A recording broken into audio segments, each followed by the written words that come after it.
Time for race 3 at Winton, and the grid is an aggregate of the first 2 races, but Chris Pither was supposed to be on the front row of the grid, but was given a 15-second time penalty for that contact we saw with Ben Dunn, so he goes back on the grid to start from 5th. So it's not a huge loss, but it still does make an impact. Well, it was a justified penalty in my view, and Brad Patton, look at him on grid 11. Geez, he's got a lot to make up after that disappointing result in race 2. Charlie O'Brien with Scott Jennings, Craig Dontis, Jason Gomesel's having a very good weekend. The iSeek Falcon starting from 16th for this third and final race of the weekend.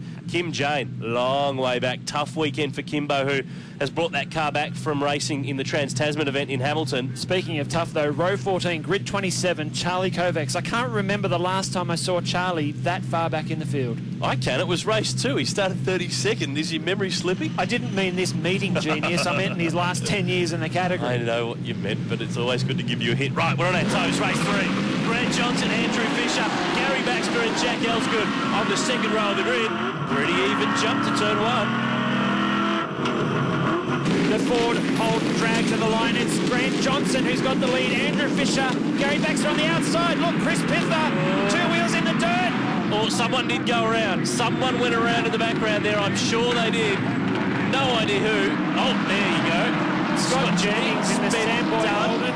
I think Ben Dunn was the one who went around, and Scott Jennings has got involved. That brings out the safety car here at Winton, and the Samboy packet's been squashed. On board now, though, with Kim Jane. Oh, Cabbage has been turned. That's separate to the one up ahead. Look. Oh, there's Jennings. Gets involved. Hard to tell. Here we go. Here's the explanation. There's a touch. Ben Dunn gets unloaded. I think Paul Williams was involved. And unfortunately, Scott Jennings, with nowhere to go, he ended up as a part of Ben Dunn's drama, and that Wilson Fabrics car looks very, very badly shaken. Back at Winton with a restart in the third and final race of the Yokohama V8 Ute Series, protected by Armour All.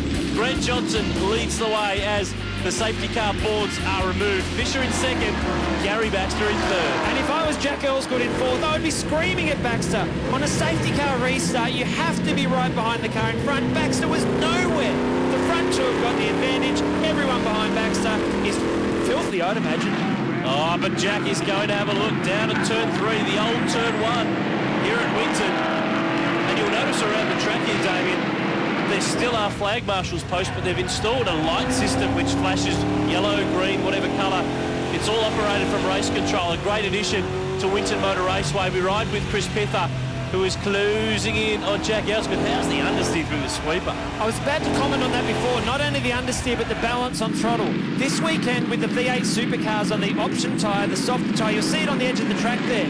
There's these massive chunks of loose rubber, and that makes the surface of the track a little bit slippery for these categories. Speaking of loose, look at the bodywork on Paul Williams Holden. It's not loose, it's destroyed. We ride with Craig Dontis, the Thirsty Camel Commodore.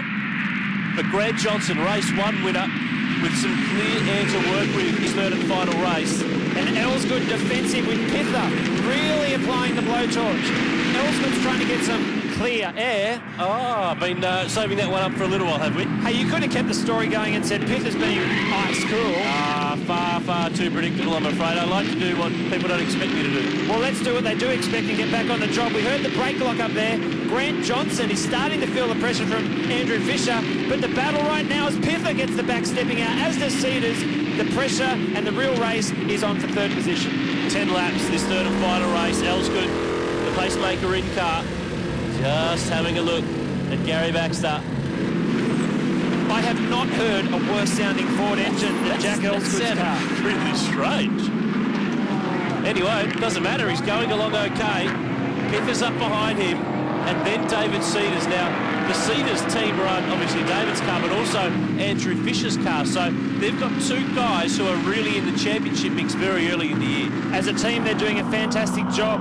Not such a good weekend for this Kim Jane, who, let's be fair, when he's battling with Rob Jarvis and those guys who are normally back in the field a little bit, he's obviously having a tough weekend. Yeah, it started on Friday. They had a drive shaft drama with the Bob Jane Team Arts Commodore. They only just got the car back from New Zealand. Here's Nandy kissing Rob Jarvis. That's all I've got.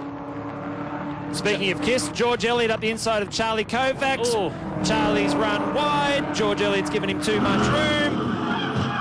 And Craig Dontis goes around and out of the running. Pretty simple, really. I'm amazed, though, that rear bumper is still hanging off the back of Paul Williams' car. I'm actually even more amazed that the officials haven't seen fit yet to give him the mechanical defect flag, which means he would have to come in and tear that off. I mean, I'm happy for him, but I'm a little surprised that the officials haven't put that flag out yet. Yep, have to agree with you.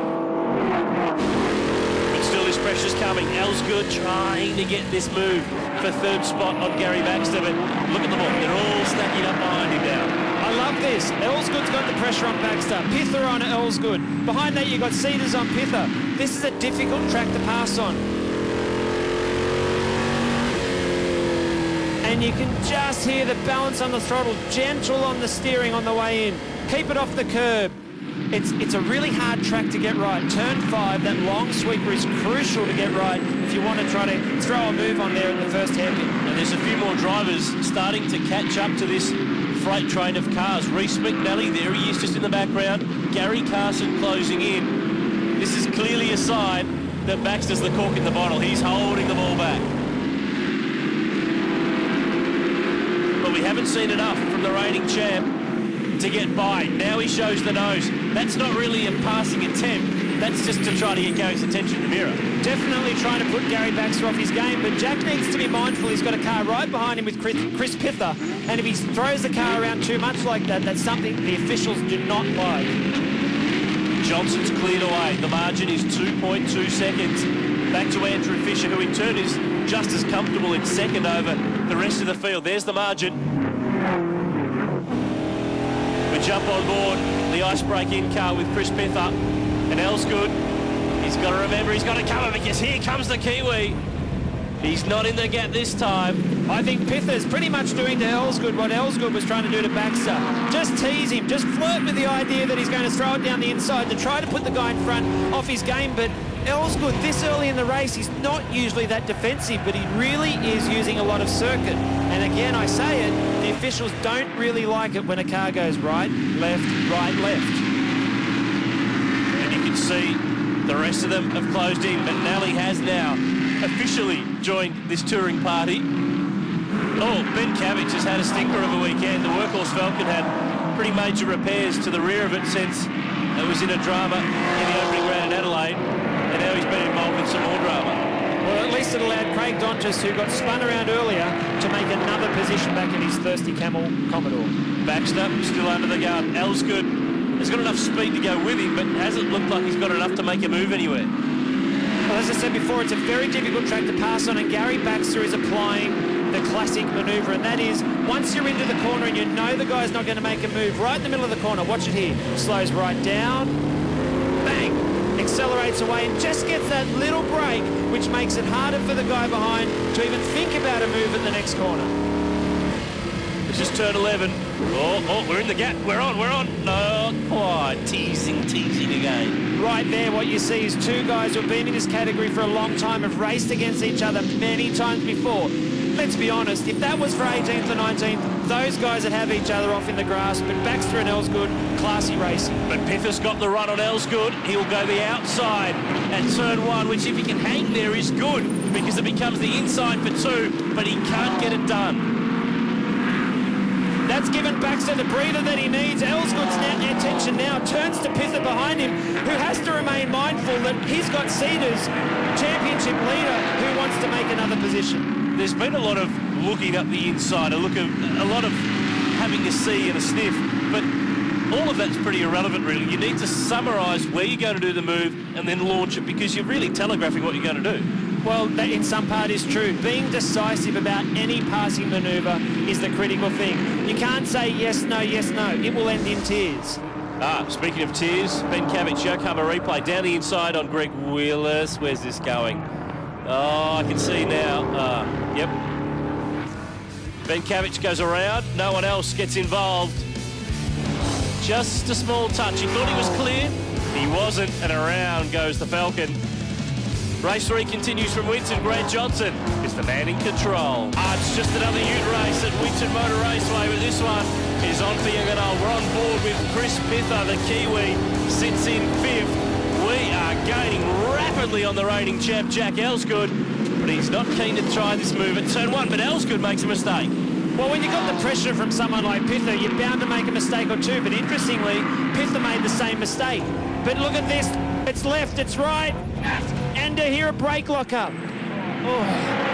Cedars is just biding his time. His chance will come. Here's his chance now. He's in the gap. His time is now. His position is as well. And Pither is off the road and has cost himself 3 spots. And that goes back to what we were talking about before the break. He kept having little looks. He kept having a little bit of a sniff. Wasn't getting the job done, and he's been caught. And the moment you start focusing too much on the guy in front, forgetting about the guy behind you. Gary McDonald, the second of the Icebreak Coffee Commodores. Stay in there, Carsto. No, you knew that was coming, though. That's standard ute fare. Pass guy, push guy on grass, scamper away. And here's a replay. We look at Cedars doing the switchback, which is a classic move. Pither, all too late, it's gone. Oh, no. Tried to squeeze over. Good move, Cedars. Yep. Pither, what were you doing, brother? Caught napping. Cedars down the gap. Few dings in the door, but that's all good. This is a great job. Reece McNally, the youngster who's the younger brother of Mark McNally and also Glenn that we've seen in the ute racing in the last couple of years. First weekend in at Adelaide, car got written off, new car on the money, and Kim Jane, the Extreme Clutches in car, has had, well, I'm trying to put it politely. I've got it. Extremely bad weekend. Yeah, I was going to say a shocker, but anyway, Steve Hodges has got some dramas. The Isri Truck Seats Commodore is in big problem. That's over around at turn 8, and that looks pretty terminal to me too. At least he's trying to find a safe spot to stop so this race can continue under green conditions, and green it is. Look at Cedars drifting through turn 2. McNally, what a standout. He's doing a fantastic job, as is Carson in 8th position, and Charlie O'Brien, another newcomer, in 10th. And for those guys to be running in the top 10 in this level of racing is brilliant. Yeah, and McNally's only ever been here in a Formula 4. They stopped off at Wakefield Park for a very quick test to shake this new car down.